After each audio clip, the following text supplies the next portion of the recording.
अस्सलामुअलैकुम। अबरार रशीद आपकी खिदमत में एक मरतबा फिर हाजिर है और आपसे दरख्वास्त कि अगर अभी तक आपने चैनल को सब्सक्राइब नहीं किया तो इसे सब्सक्राइब कर लें। जो घंटी का बटन है उसको ज़रूर प्रेस करें। आपका बहुत बहुत शुक्रिया। 3 मौज़ूआत हैं। एक तो यह है कि एमिरेट्स ने बड़े पैमाने पर डिस्काउंट देने का ऐलान किया, यानी टिकटों पर सेल लगा दी है। दूसरी खबर यह है कि इस वक्त कोरोना की चौथी लहर का आगाज हो चुका है।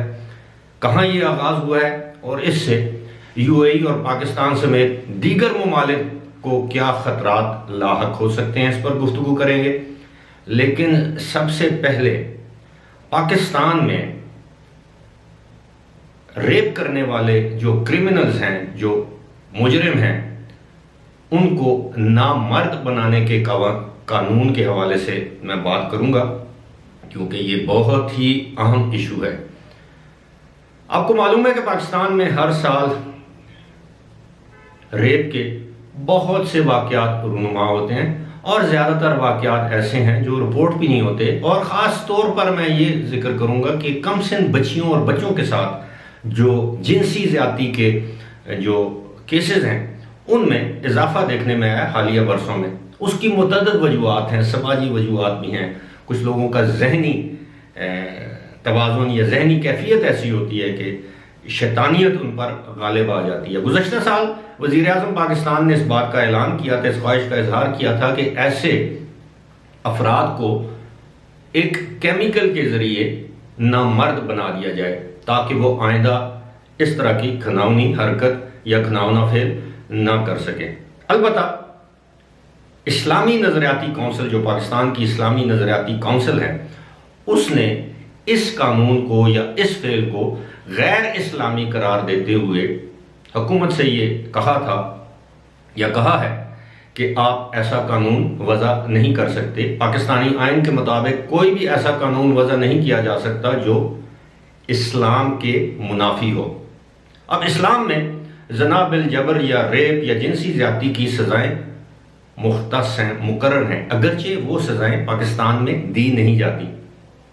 3%, सिर्फ 3% ऐसे अफराद हैं जो रेप करते हैं और उनको अदालतों से सज़ाएं होती हैं, और छोटी अदालत से सज़ा हो तो बड़ी अदालत से वो लोग बरी हो जाते हैं। बहरहाल आज सेनेट में ये बिल जो है वो नहीं पेश किया गया और इस कानून को अब लागू या नाफिज नहीं किया जाएगा। यानी अब पाकिस्तान में जो शख्स रेप करेगा उसको जो हमारे आम जो कवानीन है, जिसको हम क्रिमिनल प्रोसीजर कोड कहते हैं, फौजदारी के मुकदमात के तहत उसको सजा दी जाएगी। अब उसको नामर्द नहीं बनाया जा सकेगा। अब आते हैं जनाब, मैं इससे पहले कि मैं चौथी लहर की तरफ आऊं, ये बहुत इंपॉर्टेंट खबर है और इसको हरगिज आप हल्का मत लें। और इस खबर के या ये जो चौथी लहर है इसके हमारे ऊपर Pakistan, India, UAE, Saudi Arabia, हमारे खित्ते पर क्या असरात मुरतब हो सकते हैं, इस पर भी मैं गुफ्तगू करूंगा। लेकिन उससे पहले एमिरेट्स ने यूएई की जो 50वीं सालगिरह है या 50वां जो साल जारी है, ये जो मौजूदा साल है जिसको गोल्डन जुबली साल भी कहते हैं, इस मौके पर ऐलान किया है कि वो 50% तक अपने टिकट्स में डिस्काउंट देगा।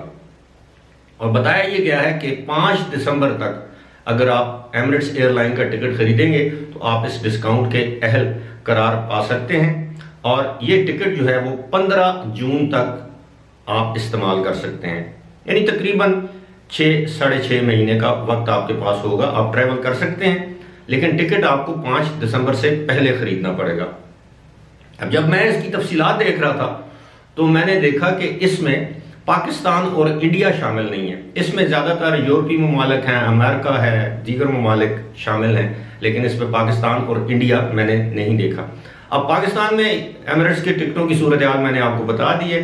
चंद रोज़ पहले तक टिकट जो है वो 1,25,000 से 1.5 लाख रुपए में दस्तियाब था। अब आज की जो खबर है वो ये है कि टिकट 95 से 98,000 रुपये में दस्तियाब है। पाकिस्तान इस्लामाबाद से दुबई और दुबई से इस्लामाबाद रिटर्न टिकट की मैं बात कर रहा हूँ। अब आते हैं जनाब चौथी लहर की जानब। कोविड की चौथी लहर का आगाज हो चुका है और ये आगाज हुआ है यूरोप में। जी हाँ, यूरोप के मुख्तलिफ ममालिक में ना सिर्फ लॉकडाउन का ऐलान कर दिया गया है, बल्कि जर्मनी समेत मुतअद्दिद ममालिक लॉकडाउन का सोच रहे हैं। बल्कि यहाँ तक कि जर्मनी का जो अपर हाउस है पार्लियामेंट का, जिस तरह हमारे यहाँ सेनेट है, उसने तो ये फैसला भी दे दिया है कि जर्मनी में लॉकडाउन कर दिया जाए, और ये लॉकडाउन उन लोगों के लिए भी होगा जो लोग ऑलरेडी वैक्सीनेटेड हैं। ऑस्ट्रिया ने ऑलरेडी लॉकडाउन का ऐलान कर दिया है, मुकम्मल लॉकडाउन का ऐलान कर दिया है, अपनी सरहदें बंद करने का ऐलान कर दिया है। हॉलैंड समेत मुतअद्दिद यूरोपीय ममालिक ने रात के कर्फ्यू का ऐलान कर दिया गया, यानी शाम 7 बजे के बाद सुबह 5 बजे तक किसी किस्म की नकलो हरकत की इजाजत नहीं दी जा रही। अब आते हैं, ये जो चौथी वेव या चौथी लहर है यूरोप में, इसके हमारे ऊपर क्या असरात हो सकते हैं। अब यूरोप जो है वो एक छोटा सा बरआज़म है, उसमें छोटे छोटे ममालिक हैं, एक दूसरे के साथ उनकी सरहदें जुड़ी हुई हैं, और बहुत से ममालिक जो यूरोपियन ममालिक ऐसे हैं जहाँ पर बड़ी तादाद में, बहुत बड़ी तादाद में इंडियन पाकिस्तानी क़याम पज़ीर हैं। इन लोगों का अपने ममालिक में आना जाना लगा रहता है। और सबसे बढ़कर बात यह कि यूरोपीय ममालिक के जो अफराद हैं उनका दिसंबर के महीने में वो यूएई आने को तरजीह देते हैं या आना पसंद करते हैं। उसकी वजह यह है कि यूरोप में सर्दी होती है, यूएई में वेदर जो मौसम है वो गर्म होता है, उनके मुताबिक तो गर्म होता है, वैसे भी एक प्लेजेंट खुशगवार मौसम होता है। और ज़्यादातर जो यूरोपीय ममालिक के जो लोग हैं वो दुबई में न्यू ईयर की तकरीबात मनाने के लिए आते हैं। क्रिसमस की छुट्टियाँ, न्यू ईयर की छुट्टियाँ, उनकी ख्वाहिश होती है कि वो मिडिल ईस्ट खास तौर पर यूएई में गुजारें। अब इस मरतबा तो एक्सपो 2020 भी है, और यूएई ने अपनी सरहदें तमाम ममालिक के लिए खोल रखी हैं। कुछ ममालिक के लिए वो टेस्ट की कर रन है, बाकी ममालिक के लिए वो भी नहीं है। अब मेरा जो खदशा है वो ये है कि बड़ी तादाद में यूरोपीय यूएई में आएंगे, और आप देखिएगा कि एक मरतबा फिर यूएई में कोविड की लहर जो है वो आएगी, कोविड के केसेस में इजाफा होगा। अब गुज़श्ता 24 घंटों के दौरान 70 के 77 केसेस रिपोर्ट हुए, यूएई की मैं बात कर रहा हूँ। लेकिन आप देखेंगे कि दिसंबर के बाद जनवरी के महीने में ये केसेस की तादाद में एक मरतबा फिर इजाफा होगा, और उसकी वजह क्या होगी? एक्सपो 2020, न्यू ईयर की तकरीबात, यूरोपियन की वहां पर आमद। अब उसके बाद क्या होगा? उसके बाद यही होगा कि वहां से बड़ी तादाद में लोग पाकिस्तान आएंगे, इंडिया आएंगे तातीलात गुजारने के लिए। वो लोग जो पाकिस्तानी हैं, वहां पर सेटल्ड हैं, उनकी ज़ाहिर है कोशिश और ख्वाहिश होती है कि वो छुट्टियां गुजारने के लिए पाकिस्तान आए, सालाना तातीलात हों, वैसे हों, तो वो पाकिस्तान आएंगे।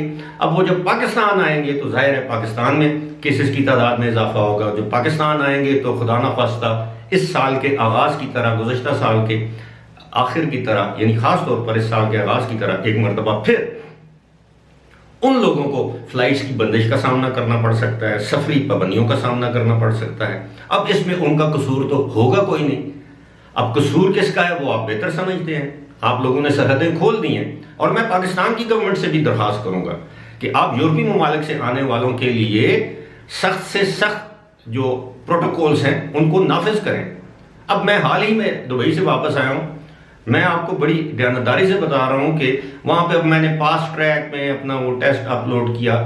अगरचे एमिरेट्स के काउंटर पर मेरा वो पीसीआर टेस्ट देखा गया, लेकिन जब मैं पाकिस्तान आया तो किसी ने ना इमिग्रेशन पर ना किसी ने कुछ पूछा, कुछ भी नहीं पूछा कि जनाब आपने टेस्ट करवाया है नहीं करवाया है। वहाँ पर सुना था कि एंटीजन रैपिड टेस्ट होता है, वो भी नहीं हुआ, तो बस उसी तरह बाहर आ गए। तो अब यूरोपीय ममालिक से जब लोग बरास्ता यूएई या डायरेक्ट पाकिस्तान आएंगे तो जाहिर है यहाँ पर वबा एक मरतबा फिर फैलेगी। और पाकिस्तान में अभी तक तो वैक्सीनेशन की सूरत हाल इतनी बेहतर हुई भी नहीं कि हम ये कह सकेंगे कि पाकिस्तान की 80% आबादी ने या 70% आबादी ने वैक्सीनेशन करवा ली है। अगरचे हुकूमत की तरफ से ये कोशिशें जारी हैं कि ज़्यादातर लोग वैक्सीनेशन करवाएं, लेकिन ऐसा नहीं है। इसलिए मैं आपको ये बता रहा हूँ, और आप मेरी ये वीडियो भी संभाल के रखिएगा, आपके काम आएगी, कि आज मैं ये पेशन गोई कर रहा हूँ, अपनी मालूमात की बुनियाद पर तज्जिया कर रहा हूँ, तज्जिए के साथ साथ पेशन गोई कर रहा हूँ कि खुदा न खास्ता दिसंबर के आखिर से लेकर जनवरी के आखिर तक आप देखेंगे कि एक मरतबा फिर ना सिर्फ यूएई में बल्कि पाकिस्तान और इंडिया में, यहाँ तक कि बांग्लादेश में ये कोरोना के जो केसेस हैं इनकी तादाद में एक मरतबा फिर आपको इजाफा देखने में आएगा। अल्लाह करे मेरा तज्जिया, मेरी पेशन गोई गलत साबित हो, लेकिन जो कुछ यूरोप में इस वक्त है मैंने आपके सामने वो सूरत हाल पेश की है। फिलहाल इसी के साथ मुझे दीजिए इजाजत। खुदा हाफिज।